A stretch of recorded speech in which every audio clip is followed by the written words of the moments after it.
कौवा बना मोर। एक मर्तबा का जिक्र है कि एक कौवे को जंगल की सैर का शौक पैदा हुआ। तो वो कौवा उड़ता उड़ता एक जंगल में चला गया। जब वो वहाँ पहुँचा तो उसने एक जगह देखा कि बहुत से मोर जमा थे और सब परों को फैलाकर अपने खूबसूरत पर देखकर खुश हो रहे थे और रक्स कर रहे थे। कौवा भी इन मोरों का तमाशा देखने लगा। इनके नीले, हरे और सुनहरे पर उसे बहुत अच्छे लगे। कौवे ने दिल में सोचा कि इनके पर कितने खूबसूरत हैं। ये दुम फैला कर नाचते हैं तो इतने भले लगते हैं। मैं अगर इन मोरों के पर जो इधर गिर जाते हैं जमा करके अपने परों में लगा लूं तो मैं भी मोर बन जाऊंगा। कौवे ने ये सोचकर इधर उधर से मोर के पर जमा किए, परों में लगाए और फिर मोरों में जाकर उन्हीं की तरह रक्स करने की कोशिश करने लगा। जब मोरों ने अपनी मखसूस आवाज़ निकाली तो कौवे ने भी चाहा कि वो इनकी बोली बोले। उसने मोरों की बोली बोलने के लिए अपनी चोंच खोली तो वो मोरों की आवाज़ तो ना निकाल सका, अलबत्ता उसकी चोंच से काएं काएं की आवाज़ें निकलने लगीं।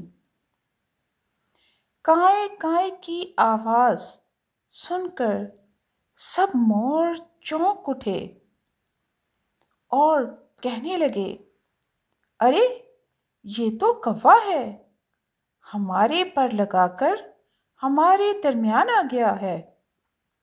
ये कहकर सब मोरों ने इस कौवे को घेर लिया और ठोंगे मारने लगे।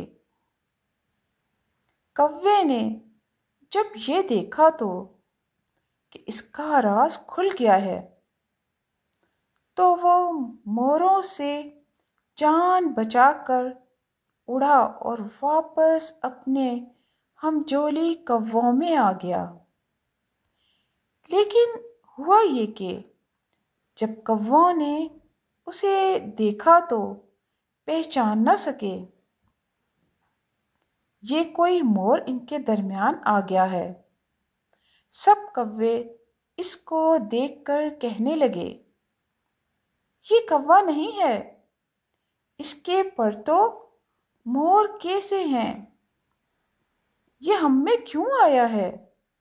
ये कहकर सब कौवों ने ठोंगे मार मार कर उसे भागने पर मजबूर कर दिया। अपने साथी कौवों के हमले की वजह से कौवा उन्हें ये भी न बता सका कि वो मोर नहीं है बल्कि उनका ही साथी कौवा है। लिहाजा हुआ ये कि कौवा बेचारा ना तो मोर बन सका और ना कौवों में रहा। आखिर उसने मायूस होकर मोरों के सारे पर झाड़ दिए और कौवों में रहने लगा। तो प्यारे बच्चों, इस कहानी से हमें ये सबक मिलता है कि हमें दूसरों की नकल करने के बजाय अपनी शख्सियत को, अपनी अच्छी عادتوں سے بہتر اور خوبصورت بنانا چاہیے۔